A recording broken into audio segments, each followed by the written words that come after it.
Hey everyone, Benji and Igor here with another awesome and fun episode of Contractor Evolution. So if you, like a lot of us, are trying to build an amazing team, one hard truth that you're going to need to accept is that some players are just better than others. When it comes to organizational excellence, just anybody won't cut it. And have you ever noticed how some rare individuals just have what it takes to be great while others are average at best? When it comes to recruiting, there are definitely some pools where these high performers swim abundantly. And this is obviously where you would want to look, right? So one such pool is the world of sport. High performing athletes often translate really well into key roles in our business because their sports careers have indoctrinated them into a certain way of being that we want and need. Now remember this, contracting is fundamentally a team sport driven by people who have grit, perseverance, natural leadership traits, and I would say most importantly, the desire to win. So in this episode, we dive into these parallels between sport and business with national champion football player Angus Reid. Angus is a two-time Grey Cup champion playing 13 years of professional football, 5 of them being a team captain and a 3-time All-Star. So since wrapping up his football career in 2013, he's been focused on transferring these lessons from his professional sports career into business as a motivational speaker and a leadership coach in companies. Now, in this episode, we dive into this world of attracting and hiring athletes to make your business succeed. Our conversations take us through a number of super interesting topics, including why great athletes are an important talent pool that you need to be looking at if you want to stack your leadership roster. We also get into how to attract and recruit these high-performing athletes into your business. And Angus also helps us understand that not all athletes are the same and that there are a number of traits that we need to interview for if we're going to figure out if someone has in fact driven their own success or just coasted along on talent, or worse, even the talent of others. So let's talk sports and business with Angus Reid. You're watching Contractor Evolution, where we unpack the systems, tactics, and skills you need to take your fast-growing contracting business to the next level. You're here to learn what it takes to scale up, work less, and increase profitability. You've come to the right place. Stay tuned to learn what separates the new breed of contractor from the old school, and welcome to your ultimate guide on the business of contracting. Angus Reid, welcome to the show. Thank you for having me on, Benji. Yeah, we're excited to do this with you. Fired up. Awesome. This is going to be good. Angus, it was so good to have you last year at the Winter Summit in Whistler. That was such a good time. I know the BTA members loved it. And I love you rocking the shirt. Yeah, gotta wear the brand. You feel part of it when you're there. You know, I like to be a part of what I'm being a part of all the way through, right from the clothing on. Love it. Awesome. So Angus, tell us a bit more about your incredible background in football and life since. Well, I'm glad you thought it was incredible. For me, it was just what I always wanted to do. I played 13 years pro football for the BC Lions, the CFL, which happened to be my hometown team, which kind of made that dream double great. Won 2 Grey Cup championships, multiple-time All-Star, multiple-time team captain. I retired in 2014. I think the thing I was most proud of my career was, though, I was an offensive lineman. Anyone who follows football at all knows that these are gigantic human beings, and I'm not. I was the smallest. Yeah, everything's relative in life, right? I was the smallest in the league at what I did my entire career. I was not what they wanted from a measurable standpoint. Yet I did it for 13 years, which in sports terms mean I did it longer than probably 99% of the people that make it. After retirement, I've spent a lot of time speaking around North America and working with companies on enhancing team culture, building championship elite teams. I've written an Amazon best-selling book, Thank You Coach, which spoke to my 10 years with my great football coach and all the lessons I'd learned from him. Done a couple TED Talks. So spent a lot of my time speaking and working with businesses to try to enhance performance and team culture. That's awesome. So like with the rich background in sport, now you've parlayed that into business. I just want to ask you, like, why do you think that athletes, when they leave the sport, they often end up in business, and they're very often high performers? Like, why do you think that is? Well, I think first off, business is competitive. And athletics at any high level is hyper competitive. You look at my sport, football, and I always argued it's the most competitive team sport in the world because we only had 18 games in a year. Imagine 18 days to make your year. Imagine that. You don't have off days. You can't. And the other side about football, which is different than other team sports, we didn't have guaranteed contracts. So if you don't perform, you're gone. and there's hundreds of people that want your job, which is just like private business. You know, you perform, you help your team win, or we can find another candidate to do it. So you end up with people that are wired to bring their best when it matters, and when doesn't it matter, right? All the time. And I've given some thought to that in terms of, you know, athletes are generally very driven, very competitive, and are used to that type of pressure.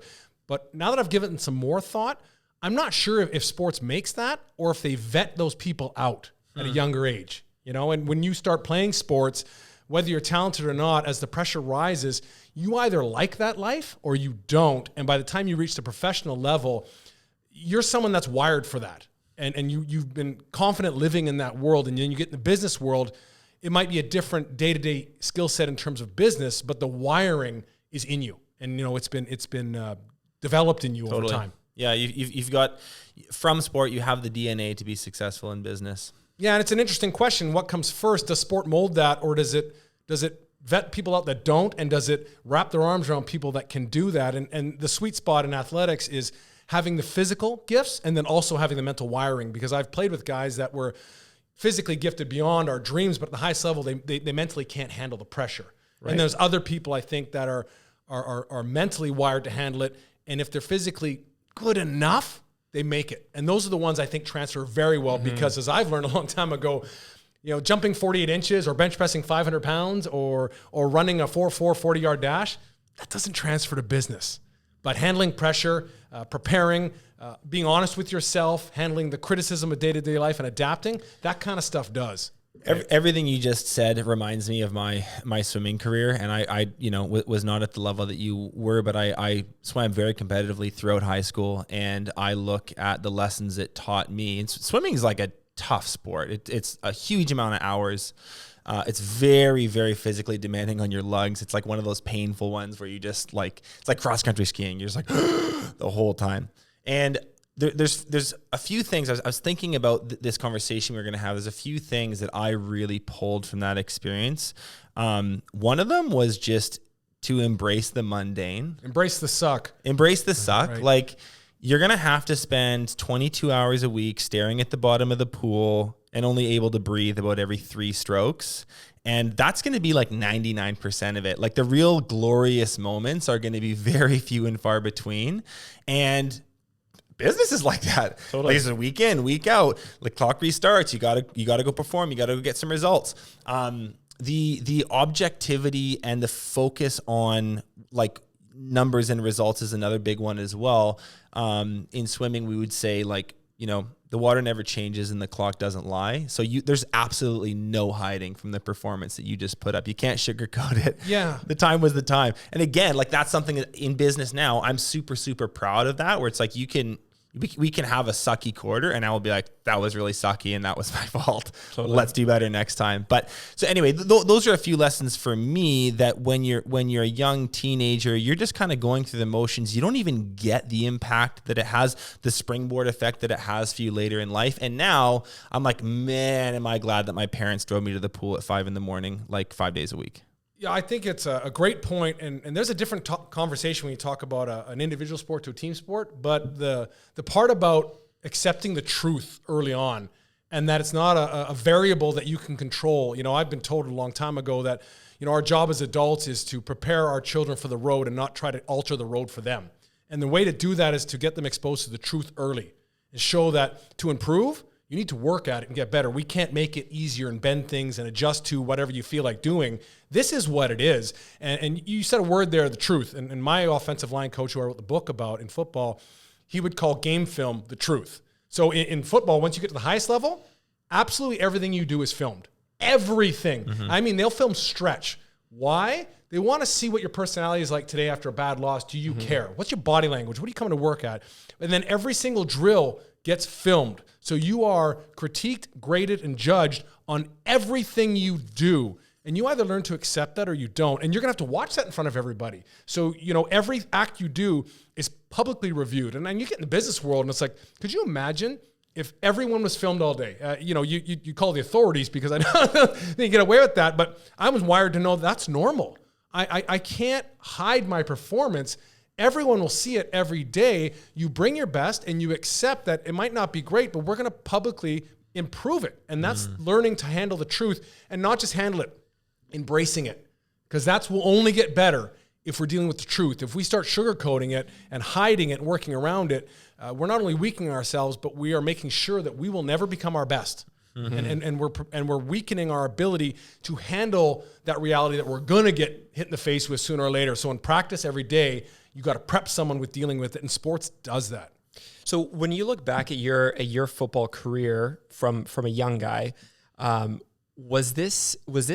were these traits that you had as a kid, or was this bred into you through sports? Bit of both. I think I was one of those probably tweeners that I grew up loving sports. My brothers had played it, so I loved the concept of it. And then I got into it and I go, there's a lot of hard stuff here. And all of a sudden you're getting criticized and the coaches. And I'm so blessed that when I first started playing, I didn't have coaches that made sure everyone was always happy and told they were great. And they weren't ruthless either, but they were gently starting to expose you to your realities because they wanted to see you do well. And the only way to do well is to show you what you're not good at so we can get better. And I struggled with that. But I had to keep focus on why am I doing this? Because I love what I'm doing, and you learn to accept it. And then I gradually learned to embrace it because I thought that's the only way I'm going to get better is hearing the truth of where I'm at and then learn to close that gap. And I think a lot of people that don't expose that, they hide from that gap of where you're at to where you want to be, and they just hope no one else ever sees that. Athletes want to know it. I think a lot of our listeners can relate to that, especially when you're trying to run a business, you're trying to grow a team, you're trying to hire the right people. We hear this from our members all the time. Like, there is so much average out there. There is so much sugarcoating out there. There are so many people that think that they're a rock star when realistically they're maybe a C+. And I just feel like that sport environment cuts through that very, very quickly at an early age. And that's probably why, when people go into the trades, they go into business, they go into management, they go into sales after a successful athletic career, they really do just like it's almost easy for them. It is, but I know athletes that have been frustrated when they go to certain environments that water down the competitiveness because they want to appease to a certain generation gap that they're scared to be like that. And these athletes are going to go, I can't work here. People are scared to talk about the truth.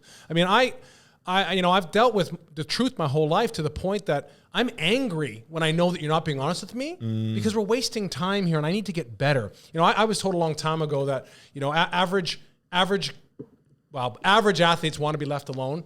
Good athletes want to be coached. Great ones want to be told the truth. And I think when you find the great one, they need to be told the truth. And they get in the business world, and now they're in a place where some people are they dance around because they don't want to hurt feelings. They get pissed off. It's like, look, I want to get better right now. Totally. We're wasting time here. Totally. And I think in a growing business, especially a growing contracting business, which is so people driven, right? There's relatively little technology. Everything's human labor based. One of the biggest challenges as you grow the team is you need people who are accountable to themselves, right? And you talk about the idea of being filmed all the time and being graded all the time. This is where I think there's one of those very powerful transfers, which is when you're talking about strong athletes, there's often this trait where they hold themselves accountable and hold themselves to a high standard, right? When no one's watching them and supervising them, how are they leading their crews? Right? How are they overseeing the sales team? Is it at a high standard because that's what they've been held to their whole life, right? And I think that there's a lot to be said for that when you have a prospective employee in front of you that's had a successful sports background, not just because they're talented, but because they've held themselves to that standard.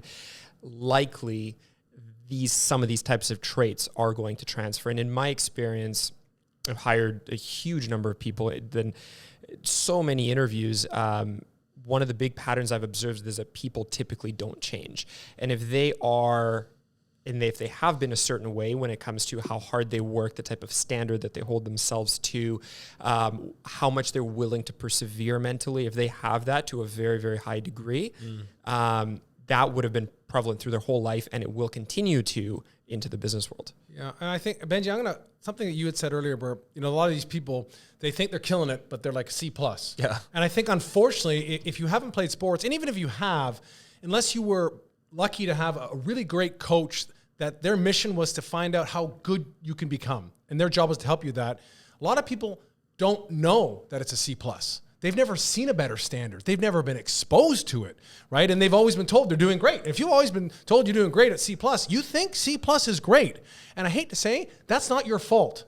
That's society's fault to letting you know that's really great when it's not. And so I think our job as leaders and coaches all the way through was, again, we talk about the truth. And the truth is not just where you're at, but the truth is this is what great is. Okay, this is where it's at. And you need to know that, and then you need to realize, wow, I'm a long way off. And then you find out who you are saying, I want to close that gap. And then great coaches go, okay, this is what it's going to take. All that time underwater, this is what it is. And you're like, I don't want to do that. Okay, now you've made a conscious decision that you don't want to be an A. When a lot of people think a C+ is an A because they've never been shown anything else, and now we're scared to show them that because that might hurt their feelings. And you know what? All you've done is guaranteed a ceiling on their ability to become great. Totally. This piece is so big because I think so many of our listeners have the ability to actually be like a really positive force in society right now. You talk about this all the time, like, oh, it feels like it's softening, like standards are eroding. We don't keep score anymore and everyone gets a trophy. And like, if you, through your business and the people that you've assembled on your team, can create a culture of excellence, show people where they're at, show them the gaps and develop them, not only are you making those individual people better, I think that is truly a healthy force for where we're at in the world right now. But you can only do that, Benji, if you have the raw material and the people around you that are willing to not only play at that level, but are willing to look at themselves objectively. I agree with you, Igor. You can't, I agree with you that you really can't change people. But you know what you need to do is show people what excellence is. And I will say there are some people in the world, I don't want to say change, but have realized they can do a lot more than they can, or they can't. But that's going to be up to them to make a decision. But they have to be willing to look at themselves objectively. Right. And the kid who grew up their whole life thinking that the C+ is exceptional, they might not have the ability to look at themselves objectively and that level of introspection. And that's coming back to the whole sports discussion. I think that's one of the really powerful things is that you grow up being able to take that feedback critically and well. Yeah. And I don't want to go on a sidetrack here, but this is where we got to be careful with youth sports that we don't lose that. Everybody can't win. Everyone can't get the trophy, or else showing up is winning. And we all know in reality, that's not good enough. And so, you know, it's not just sports does it. Proper sports does that. And proper sports to me has always shown a little Johnny the truth. 100%. Early on. And then little Johnny gets to decide, go home and cry that he wasn't very good and they didn't win. And they goes to dad, and then dad goes, okay, that's true. What do you want to do about it? I'm happy to help, but I can't win for you. Yeah. And they learn quickly who you are. And little Johnny goes, I want to get better. Okay, here's the long road. Here's the embracing the suck because it's worth it. And then they learn. And that's the greatness of sport. The greatness of sport is not, look at all these cool dry fit shirts I got when I was young, because they're going to show up in the business going, how cool is the clothing? Oh, I'm part of this group now. And it's like, no, this is what it is. It's a level of excellence. And you're like, yeah, I know what that's about. And everything else is just, accessory. But we have to be very careful not to make greatness about the stuff you get and being able to tick a box saying I showed up, because that's transferring the business world. Totally. So sports still has to, at the young age, go, this is the truth. This is winning. This is losing. And this is what it takes to improve. And you do learn those things. Then you're going to get more people entering the business world. Again, it doesn't matter that it was soccer and now it's whatever business. It's that wiring of going, okay, this is where I'm at. It's not good enough. This is where we want to go. And as a leader, you go, this is A+. This is how we operate here. Good. Thank you for showing me the bullseye.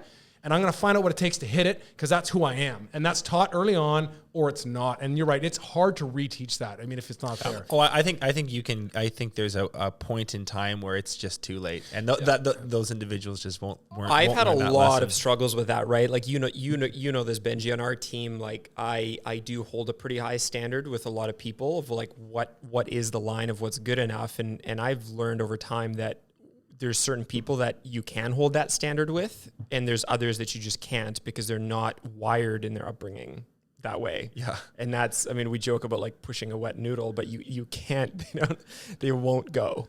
Yeah. And it comes back to the initial question. Does sports build that in people, or does it vet them out? And so when you're when you're a business owner now and you're looking for an athlete, are you thanking sports for doing it, or are you thanking sports for getting rid of, for pre-vetting people that don't have that? And I don't know that absolute answer. Maybe it's a bit of both, but either way, sports at the high level has either vetted them out or groomed them. So you have people that if they've succeeded at that level, they're able now to not only handle the truth, embrace the truth, and deal with trying to close those gaps because they want to win.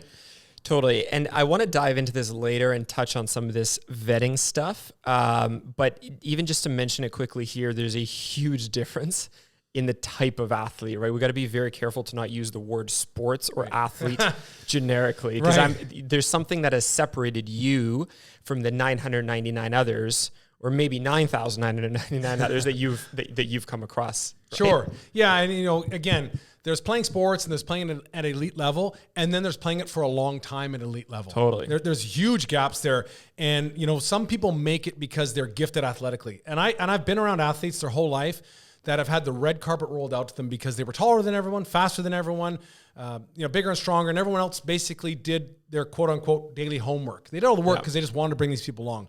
I feel sorry for those people because when sports end for them, or the knee injury, or they get too old to do it, they haven't learned transferable skills. They were just big, strong, and fast. But it's the ones that said, this is what I'm going to do no matter what, and I'm going to find answers and I'm going to look for solutions, and I'm going to look for mentors, and I'm going to listen to them, and I'm going to do what they say, and I'm going to keep gauging, am I getting ahead or am I falling behind? And they'll do whatever it takes. And those are the ones I think that you said will transfer, because that is transferable, where big, strong, fast is only good until you get too old or knee blows out and they throw you aside. Totally. And now you don't know what to do. And those people, after the fact, they generally speaking probably don't roll into really successful lives. It's fraught with challenge after they leave the sport. Yeah. It's sad. And I hate to say it's not their fault. Those are the ones that the adults and the coaches had weakened them by making it easy for them instead of pushing them to see how far they could go. And that's a whole different conversation that we don't need to go in here. But we're talking about the ones that transfer well. They're generally the ones, and they might have been extremely gifted, maybe not, but they're the ones that are wired to always deal with reality, compete with everything they have, not just with the other people, but most importantly with themselves. So they're not just trying to get ahead of you in the charts. They're trying to get ahead of themselves yesterday in the charts. I mean, I'm going to tell you a great quote that our general manager, Wally Buono, would remind us every day. You want to talk about competitiveness. He would sometimes start our team meetings by saying, listen, guys, just so you know, and he was the general manager, every day my job is to replace you. That's terrifying. Yeah. And then we'd go in this other meeting with my positional coach, and he'd say, guys, Wally's right. Every day his job, and there's thousands of applicants that want my job. I don't have a guaranteed contract. So he's like, every day his job is to, find a way to replace you, upgrade. But you have a choice. We can replace you with someone different, or we can replace you with a better version of yourself. So that comes down to competing every day to upgrade yourself, because every company, every team has to be daily improving or you fall behind. So, you can outsource that and bring people in, which is hard on culture, or you can have people that are wired to every day be better than they were yesterday, which is going to keep your team going. And that's a certain type of individual that's either been trained that way or just, innately was wired. Yeah, for our listeners, I think as a business owner, it's so important to understand that distinction, right? And to not use the word athlete, that someone has been an athlete or has played sports generically, because it can look so many different ways. Just because you play like 1 year of badminton in high school, doesn't mean you're going to be a stud for the rest of your life. To be clear, totally. This is. I don't want people to think this is like some buzzword. And anytime they see any semblance of sports in their background, it's an immediate hire. There are deeper layers to this. And I'll give you an example of this one. So I've now built a number of organizations that have scaled tremendously. I don't know how many people know this, but I've never ever in my life had a classic job as an employee. And right from the early days of starting a painting company at a fairly young age, the only experience I had up to that point was playing basketball. And it's funny, my little brother jokes about this a lot because he was a higher level player than I was. But the fact that I wasn't super talented naturally and that I wasn't large naturally was a huge asset for me now when I look back at it, because to play even at the level that I did, I had to train so hard, so tenaciously, throughout the summers of high school, every single summer, every day I was in the gym, plyometrics, weight training, shooting practice. During the school year, it was school all day, straight to practice every evening, to weightlifting. There's a huge gift that comes with that, with not being the biggest guy, the most talented guy. And I think that those are really the skills that transfer into business, because that's where you learn to persevere, you learn to work extremely hard, you learn to lead yourself mentally. So it can look so many different ways. Had I been extremely talented, I could have played at the same level, but not learned any of those things. And when I got into the business world where I had to work 80 hours a week, when 12 of my painters quit within 1 month, when I'm faced with all this adversity, I wouldn't have known how to deal with it. And I think what's huge, what you just said, and I think it's very important when you look at the people that, you spoke about, there's a difference between elite athletes and general athletes. And I think there's also a difference between elite athletes that have no business being there. Yeah. And you speak about that because all those extra training hours and plyometrics, you didn't have a coach making you do that. That was voluntary. That was on you because you're like, I know what it's going to take and I'm going to do it. And that's all on you, and no that matter how hard it is, I'm making it up. And I always pitted myself as I was an underdog with what I didn't have, but I played that up hard, which gave me the fuel to train double hard on the weekends, on the holidays, because that was my way of getting ahead. And again, no coach was making me do it. Coaches could care less if you're going to do that. They're catering to the gifted people, right? Yeah. And that was the key, that you did all that voluntarily. And all those things come in business, right? Because we all know, as a leader in business, there's so many situations that are presented to you where only you can make the choice of, am I going to do the right thing, the best thing here, and just make it happen, right? And those are the kind of people. And it's whatever it takes. It's whatever it takes. You're not looking around going, what did the coach say? No, you got to do it. Just do it. Whatever it takes. And those are the kind of people that you want on your team, right? So here's the question then, is as a business leader, especially in such a human labor-driven industry like contracting, what does it take to attract these type of athletes we're talking about? How do you set up your business to attract them, to appeal to them, to recruit them? What are high-performing athletes looking for? I think they're looking for more than just a good paycheck and a nice, easy life. They're looking for the opposite. They're looking for a challenge that's worthy of bringing their best to. And I think any player that's been a part of an organization, and I can't speak to elite individual athletes because it's a little bit different, but people that have played team sports, they're wanting to be part of an organization that holds a high standard. Yep. Like you look in sports and you see these, and anyone that follows the NFL or football, some of these guys are great athletes, and sooner or later they want to play for the Patriots. Why? Because they know they'll be forced to become the best they possibly can. And sooner or later, you've made enough money or you want to see how good you can be. So you want to come to an organization that's going to challenge you. That's going to challenge you with something that's worthy of your talents and your time, that's going to inspire you to do more than just show up and get paid pretty good for getting through the motions, because they're going to get tired and bored and frankly, angry quickly. Because without challenge, they're going to realize they're wasting their gifts because their whole life has been pursuing something that's just in front of them. Totally. It's never just been given to them on a plate. It's out in front, and they want to know what's going to take to get there. And you want to be challenged in an area where they're not just going to let you slide and get by. Someone's going to say, look, we're going to expect this of you, and we're going to push you. Right. And you're going to find out quick as a business owner what kind of athlete you have. The guy goes, you better be pushing me. Or someone's going to be like, I kind of want to just hide in the corner. And you're going to see right away that athletes are going to respond to a challenge that's going to let them. And this is interesting. If you're a business owner, you have to know that you're dealing with an athlete, and you have to do enough homework to realize what's going to make this person go. And all you got to do is take 5 seconds, whether you don't understand their sport or not, what position they play, call the coach. And they're going to let you know what drove this person, and feed them that in your business, whatever that may be in terms of the responsibility, the pressure, the situation where they go, this is where this person thrives, and give that to them. Totally.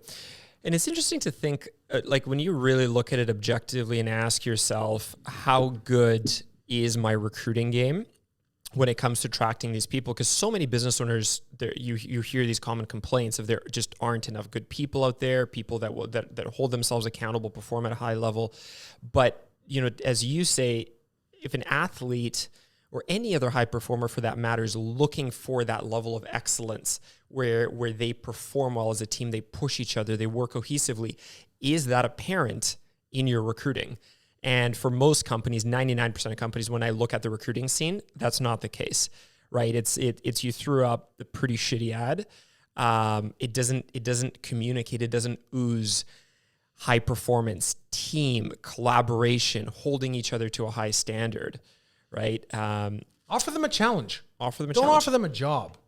Okay, I didn't want to play sports because it was a job. I wanted to play because it was going to test me to see, could I do this? And it was going to reward me accordingly, not just with money, but with the knowledge that I did something that most of the world didn't think I could do. And I wasn't 100% sure, but I'm going to go after it. So you put out there a challenge that's going to bring people in that says, I can do this. Totally. I'm gonna kick some ass here. So like when you're, like our guys and girls like listening to this, they're maybe wondering, well, how do I write a job posting in a certain way to communicate this? How do I talk to an applicant on the phone about my business in a certain way? When I go to interview them, should I do I tell them that it's really hard? Like, are you actually saying we should open up the messaging with this whole idea? Like, you are coming here, it is going to be a challenge.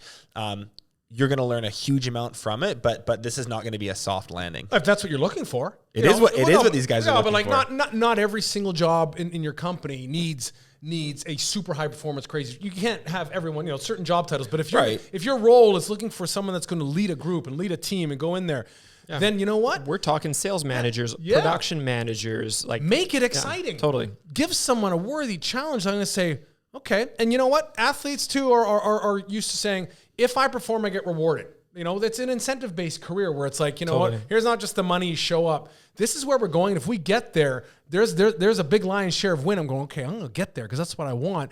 And I got to find out what it takes. And the athletes, like you said, they're going to go, I don't know everything that it's going to take yet, but I'm the kind of guy that's going to find out and just do it. And whatever it takes, I want to get to the other side of that mountain because that's where the pot of gold is. I'm going to get you there. Totally. Challenge. A real athlete is wired to attain, right? We call it attainment. It's a huge thing that we look for in these high-performing roles because there's a natural, as you say, pre-wiring of there's something to achieve. I'm going to go work my ass off to make it happen. And I want to see the reward at the end of the day. And if it's not a challenge, it's not interesting.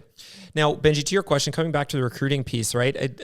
Our website is a good example, right? When you click on our Join the Team page, what's there? It's a wicked video and a written description speaking to like what is that grand mission that we're trying to impact our part of the world in, right? We're attracting them based on what we are looking to achieve and how we're going to make the world better, and then the type of people that we're looking for to do that, right? And then after that, when you can click into each job posting, each ad, we start with, it's not about what we need in them or the job duties or anything like that. It's all about what makes us such a kick-ass team and how we work together. That's literally the first half of the entire, in the pictures and the writing and everything. You know what's cool? You know what's cool about framing it that way too is you're not only attracting the people with the right wiring, but you're simultaneously repelling the people with the wrong wiring. And you know what you're also doing? You're forcing yourself to keep auditing yourself. Are we a high organ? Because you say, how do we pitch this? Well, don't pitch it. Tell them the truth. So if you're like, well, I'm not sure what to say, then you don't know what you stand for. Totally. You shouldn't be overthinking this. You think the New England Patriots going, how do we message this? It's you reek of excellence with everything you do. Yeah. You just show up and they're like, we know what it's going to be like. Word of mouth.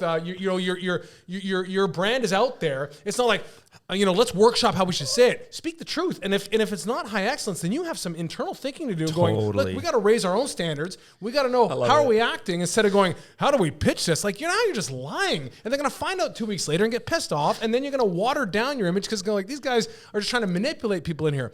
Be your message. So you don't be your message. You don't think Bill Belichick introduces new players and he goes, he doesn't care. Welcome to the team. No. We try really hard here, but we just really want you to feel welcome. No. And that's not how he does it. He doesn't care if you're the league MVP because he cut Tom Brady afterwards. Anyway, he said he doesn't say anything. They go about their business at a level that's such high excellence that people either want that or they don't. And he's not going to go out and beg and steal. And I understand in the world now you're recruiting, but your recruitment should be, this is who we are. Authentic and real. This is who we are. You should be proud of your standards. And you should let the world know this is how we operate. And if you have to kind of go, how should we say this? Then you're not sure. Say your truth. That's a bigger problem. If you're having to go, how do I write this? Then don't, because you're lying. Yeah. You just really interesting. Live your truth, speak your truth, promote your truth, recruit with your truth. And if you're not confident about it, then change your damn truth before you start trying to sell other people on nonsense. Yeah.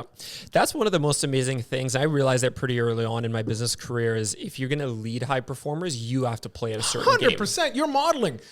Nobody gives a damn what you say. They're watching how you behave. Oh, yeah. Right? And so, you want to demand discipline. Be more disciplined than anybody. You have to showcase and model beyond the level that you're expecting other people to. And if you are lucky enough to even have mediocre to high performers, they're going to raise up to you. Totally. They're gonna go to wherever you're at. They're gonna do it naturally. Tell me about your experience with that. I mean, you led a pretty high performing team. like you talked about in your career, being captain multiple years. What, how did that affect you mentally? Like, were you always aware how much people were watching you? A little bit, but I will back up and say, you know, my coach, who I wrote a whole book about for 10 years, was the hardest working, most disciplined, high performance person I'd ever seen. So he rubbed off on me every single day. And all I had to really do was follow his lead. And then I tried to do that every day. And then I really embraced the burden of being the leader of our group. You know, I played center, so those that didn't follow football, those 5 giants up front, I was the one in the middle that snaps the ball. But on top of just snapping the ball, I would have to coordinate how we're going to do things, deal with, you know, in 10 seconds of seeing what the defense is doing, making quick decisions, getting that out to everybody, and not just getting it out, but getting it out with confidence. So they're like, you don't know what he's talking about. They just, yes, we're in. Let's go right now.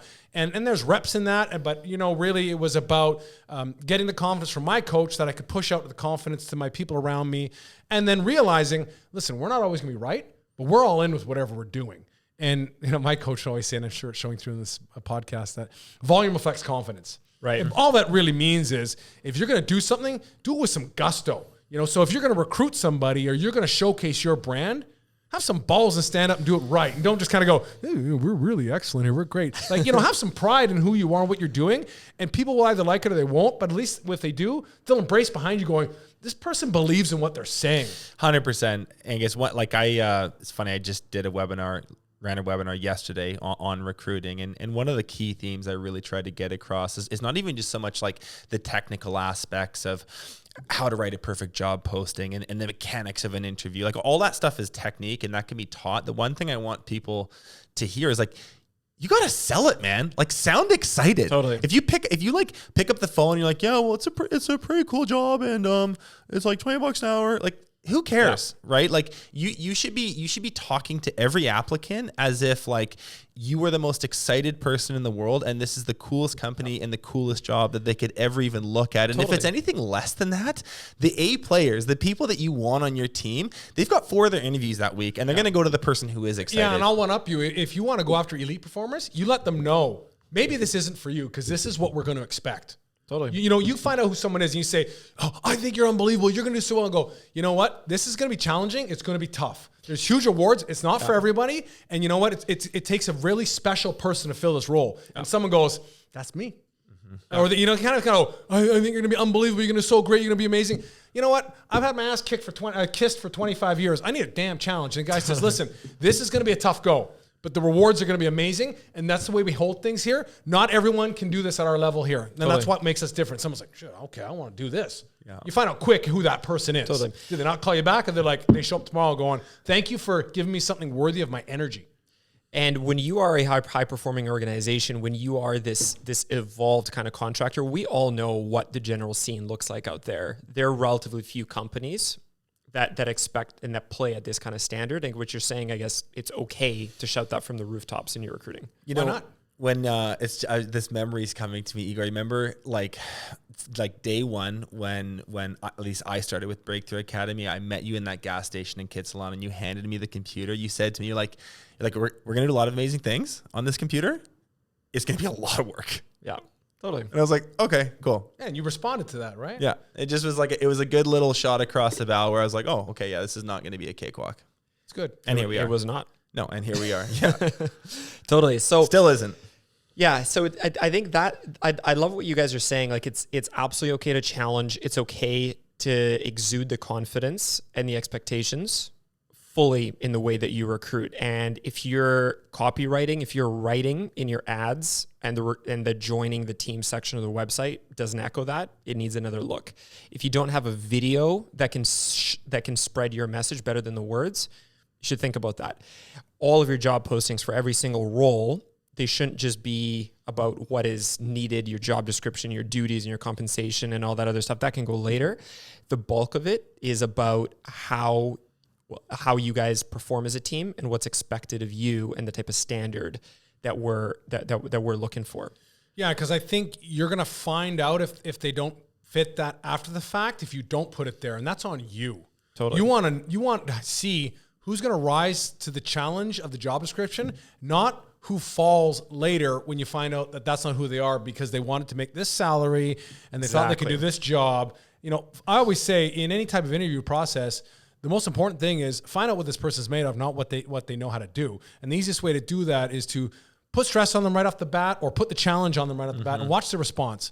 And if they respond to you, you can teach them anything you want afterwards. Go, okay, these are fighters. Yeah, that's who I want. Totally. So let's dive into that a little bit, because I think there's some super important distinctions to make, and I touched on it briefly earlier. But there's a huge difference in athletes, right? And talents and experiences they've been through. We can't label it as one. So we've talked about 2 important points so far on this episode. We talked about why some athletes do make exceptional leaders in business, and we talked about number 2. We talked about some of the things that you can or should be doing to attract these people, to recruit these people. Thirdly, now I want to talk a bit about understanding this difference between a real high performer and someone that might fit really well into especially your leadership structure, and those that maybe have been just a talented athlete but don't possess those traits. So, Angus, when you look back at your career, what are some of the things and the experiences that you've been through that you think translated so well into business that got deeply wired into you all the way through? The easiest one for me was that I was not what they were ever looking for. I wanted this. These measurables would mean nothing to your audience. I'm 6'1". The average height for my position is 6'4" to 6'6". Every measurable possible, I was way below the charts. So what did you have to do? So I had to do everything else. I had to do everything else outside of having the obvious gifts, so I didn't have the first page resume. So I had to come up with the back end phone book of stuff, everything else. So my whole life was all about how can I bring value where they're not even looking for it, or that they may not want until they have it. And that was an ongoing process to me to say, a couple things. How do I bring value? And then the easiest way that I gained my job security and built my career was every moment in my life, I thought, how can I make the players around me better? And that's a different type of wiring now, where a lot of people are like, how can I do better to showcase myself better? And I always came to work going, what can I do to make everyone around me better? And the team wins. I get a better career out of it, and I become more important. And it was all about, it was weird job security, because you're looking out for yourself. And the easiest way to do that was help the team win. Whatever that takes today, whatever it's going to take. And that opens your mind to stop doing, well, it's not my job. This is my job. It's like, no, our job is to win. Let's kick some ass, whatever that's going to take. And so for 20 years, my life was showing up and being hyper conscious of not just, this is my job. It's going, this is my team. Right. Here's the team objectives. Here's the measurables as a team. I'm part of this team. What's it going to take to help them win? And I'm going to do any of it. Totally. And to that point, so when we dive into an interview with someone who has been an athlete, it's your job as a business owner to delineate, was that person a true leader on the team, as you're talking about, where their whole focus was to make others better, because that's what they're going to do when they're working for you, or were they just a bystander on a good team? Because they might have that ring just like you do. Yeah. But they could have been a bystander. Or not just a bystander, were they insanely talented? Yeah. Maybe they were a great player, but they didn't have, and that's this sort of, like, I hate to call you this, but like the runt of the litter story. I agree with you. Like that's what makes you so good now. Whereas if somebody's like, well, I ran a 4.4 naturally, and I'm 6'5" and like totally jacked. Good at signing autographs, right? Yeah, like that's not actually what you're looking for, despite all the rings. So here you go. Maybe they give you their reference letter. Couple things. Call the coach and try to call one former teammate. Find out how they were like in the locker room. How were they like when they lost games? Okay, and here's another question too. So I played 10 years sports at this level. How many times have you been cut from a team? Never. I was always the greatest player. Okay, so you don't understand adversity yet. Okay, I get that. Totally. It's cut 4 times. Oh, this guy's a fighter. Okay. Right. Any major injuries? Yeah, I shattered my foot. I'm telling myself, and my coach at the pro level said my career was over. And I said, no, and I played 3 more years, won another Grey Cup, won a championship. Okay, this person's not afraid of working through adversity, even when the world told you you're done. Right? Awesome. Have those types of things. I love that. I just want to interject there for a second and come back to, if you remember, I guess it was a couple months ago, you and I sat outside for an hour and a half having coffee talking about this injury. I want to bring that story back because I think it's so powerful. And I want to, just to capture what we closed out about on this whole interviewing thing, leadership, super important to interview for that. Do they care about the people around them? Were they ever a captain? Were they ever a team captain? Ever?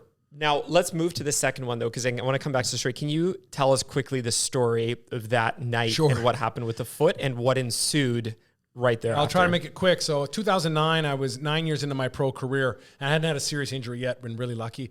We were playing Saskatchewan, which kind of sucks to begin with, but that's okay. Sidebar there. Anyways, running a normal play, and I ended up putting my foot on the ground, getting hit by a bunch of people, and I shattered my foot. Liz Frank fracture, as you know. I broke my foot completely in half, tore every ligament, shattered every bone across the top. And in the moment, I just knew something hurt. And I made this silly decision. I'd tell people, don't do this, but I kept playing. I played the 2.5 quarters on a shattered foot because I'm just stubborn and I'm crazy. At the end of that game, I had to come home for surgery, and I was told I would never run again, which is hilarious because I don't think I ran very well to begin with. I'm just a stubby little center. And, they had to rebuild my foot, and they put the 2 screws in there, and I wouldn't have flexion. I was 34 years old at the time, knowing that they would replace me in a heartbeat because they could find someone that was 6'5" and whatnot. But I went about my business, trying to rehab and get ready for the next season. And I came in, and they told me about 2 weeks before training camp that I wouldn't be a starter anymore because I couldn't play anymore. And I would be a backup mentor of the person that's going to replace me, and I'd retire at the end of the year. And I remember internally and then verbally back saying, no, I will win my job back. I will not make a peep in the media. I will not become a nuisance. I was still voted a team captain, and I said, I'll be the best mentor you'll see, but I will win my job back, and I did. And then we finished the season. I was a starter.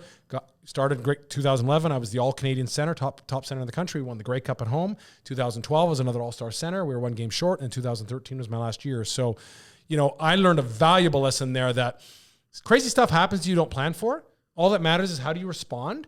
And that's going to dictate who you are, right? Bad things happen in sports. Injuries are kind of the norm. Main one, right? Yeah, but that's a big sidetrack. That not every job it's an injury, but and it's going to make you assess: do you still want this when it becomes really hard? And are you still willing to do it even when certain people in quote unquote authority are going to say, "I don't think you can anymore." All that matters in life, what do you say and what are you willing to do? And that's where I think when you're interviewing people, talk about their sports adversities. Totally. How many times you've been cut? How many injuries you've had? How many hardships have you suffered? And if they haven't had one yet, well, you don't know how they're going to respond when stuff goes sideways. If they got a laundry list of them and they kept going, that to me speaks way more volumes over their sports talent, which really doesn't transfer very well. It doesn't. No, it actually doesn't mean squat in the business world. Totally. That's an extraordinary story. I mean, to number one, play through that game, but then after that injury and after being demoted to come back and win another national championship, we call that in interviewing, Benji, we call that fundamental ability, but what kind of stresses are you able to handle and what kind of a diversity are you able to have come at you where you keep getting up and you keep getting up? It's how do you frame it, right? For yourself, to me, it's a challenge. Other people are like, oh, I'm done. I'm saying, no, better challenge. Totally. Can we show them again? And we all know that happens to us in business, right? Whether it's with that crazy customer you got to deal with or when 3 employees are sick that day or quit or whatever it is your operations manager going to know how to deal with that stuff and take it head on and take it in stride and just make it happen while you're on vacation. And have they ever before, or are you just kind of hoping they'll be able to do it? And that's where those questions will let you know, okay, this person can handle stress. They can handle adversity. That's the real stuff that matters. So there are a few things I think here that sport gives you in spades that not being in sport does not. And so we've named a few of them already. You talk about fundamental, the ability to stay in pursuit of an obstacle despite stress. The ability to stay in pursuit of a goal despite obstacles and stress. We've got leadership ability. So you have the capacity to lead people when put in that position. And I would say the natural wiring to take control and lead. Well, that's what it is. Yeah, totally. It's the stepping up to the plate thing. Yeah. You've got tenacity. Are you just gritty? Like, will you just work hard and embrace the suck and put in the hours? And then the other one that I think a lot of people don't think of, which is really interesting, is introspection. Like, are you coachable? And can you look at yourself objectively? Because if you can't, you don't take feedback very well. You just sort of say, I've been doing this for a long time. I don't need your advice. Have you seen that? So someone would label themselves as an athlete. Maybe they're even a professional athlete, but they're super low introspection. Have you seen that? All the time. Yeah. And again, a lot of them slip through the cracks or move through the cracks because of their natural gifts. Yeah. And you get to a certain level, but you always know their ceiling is capped right there. Yeah. So it's like coach will look at them and be like, he can do all this stuff, but that's their limitation. That's it. And the problem is they become a liability because in the real world, in the sports world, other coaches know that and they scheme and they make life harder. And this person can't adapt because they can't adjust beyond what they have. That's it. And it becomes very frustrating. And, in the real world, what you're going to see is the frustration will mount quickly on them, and they won't have the capacity to deal with their issues because they won't look internally, and then they've never had the wiring to have to work to adjust and improve because they never had to. And that to me is something you got to be very careful. And that's why we can't just label great athletes, because a great athlete could have been great because they were so superiorly gifted. They made it through, but that will never transfer. And, they just make for great stories in the old days, but that's something that doesn't transfer past. And I played a lot of them because, there's a lot of unbelievably physically gifted people out there, and sports is there for them. But elite sports sooner or later will test you beyond that. And it's going to challenge you at a level past your physical ability and psychologically. And so the very few can have a long, lengthy career purely on being physically gifted. And that's why 100%. I think making it is different than having a long-lasting career where you've been successful over time. So I love all of this, and I want to kind of go more into sort of how do we actually assess this when we're sitting across from someone? So Igor, maybe a question for you, like in the realm of interviewing, how do we figure out whether or not someone has these traits that we've identified we want versus it just maybe looks like they do on paper? Yeah. Like, what kind of questions do we ask? How do we frame the conversation? How do we talk about our business in a way? Like, because again, like it's like I said, just because you played a little bit of volleyball in grade 8 does not mean that you are going to be an absolute stud. Even being a pro athlete doesn't mean even being a pro athlete doesn't mean you're going to be a stud. Doesn't necessarily automatically mean you're going to kick some ass in business. So how do we actually figure that out for ourselves rather than be fooled? I just want to start off by saying that I've absolutely made my fair share of mistakes where I've been assumptive, and that's the key word, is you will quickly jump to conclusions. You're busy that day, or you're just not feeling on your game, or whatever, you're tired from the night before, whatever it might be. But it's very dangerous in general in interviews to make assumptions and to take this assumptive approach and to take stuff for face value. And that goes with sports or anything else. Let's say they were part of a super high performing sales team before. Was it them, or was it just a killer brand where, the high tide made all the boats go higher? So you got to not make assumptions. The big thing is, like, we talked about some of these deep-rooted traits, like, are they naturally leaders? Do they naturally have a lot of grit and tenacity to just fight? Do they have the ability to take on a lot of stress, a lot of pressure, a lot of headwind, yet keep going? And these things, you need to get deep into the stories of how they started in sports, or anything else for that matter, how their career in that sport progressed, the setbacks they had, the injuries that they've had, the shitty teams that they had to deal with in terms of the other players. Did they keep fighting? Do they have that tenacity? Do they have that natural leadership ability? So you got to get really into the details. And it's funny, people will sometimes say to me, like, hey, man, like I don't know how you sit and interview someone for 2.5 hours. Well, it's pretty easy if you're getting deep into those stories, right? You're going to have a multiple 2.5 hour long interviews, especially if it's a high level role, if you want to get deep into their career, right? How are you going to learn anything about someone in 10 minutes? You're going to make assumptions. You have to. So you don't have enough meat to not make an assumption, right? Totally. And it's very easy with athletes to make assumptions of this guy or this girl played this kind of sport and was on, won this and this, but you have no idea what personal traits were or were not there that made that happen versus the environment made them appear good. And that's where I see most people make really bad hiring decisions, because they make those assumptions and they don't dig a little deeper to understand what was and wasn't happening. I've done that, and we've all done it. Oh man, it sucks. I remember this guy was literally an all-star player for UBC basketball. He's a Thunderbird, like 6'6", and just so incredibly strong. And I was like, oh, okay, you're gonna be a really good painter, and threw him on the job site.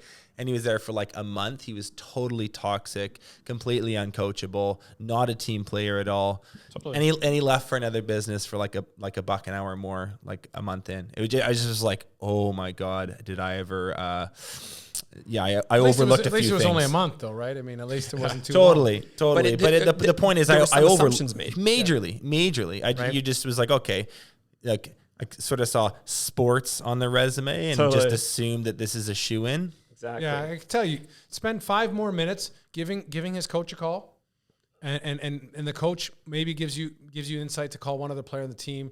What you want to find out: what are they like after losses? What kind of injuries have they persevered? Have they ever been cut? What are they like in the locker room? How do they treat the younger guys on the team?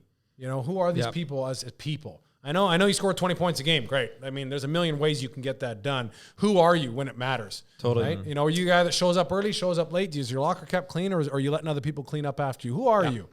And to illustrate that example, but you could have potentially hired somebody else, a different basketball player that didn't play for the Thunderbirds, didn't even get to, let's say, university level, played at high school, was on a team that ended up with mediocre results at the end of their grade 12 season, but was a way higher performer because maybe they didn't have the greatest coach, maybe they didn't have the greatest teammates, but they were an absolute fighter. They had huge tenacity. They were massively goal focused, and a good natural leader, could handle a ton of stress at them and just keep going. But maybe they were on a worse team, right? But this is where that you have to dig into the type of career that they had.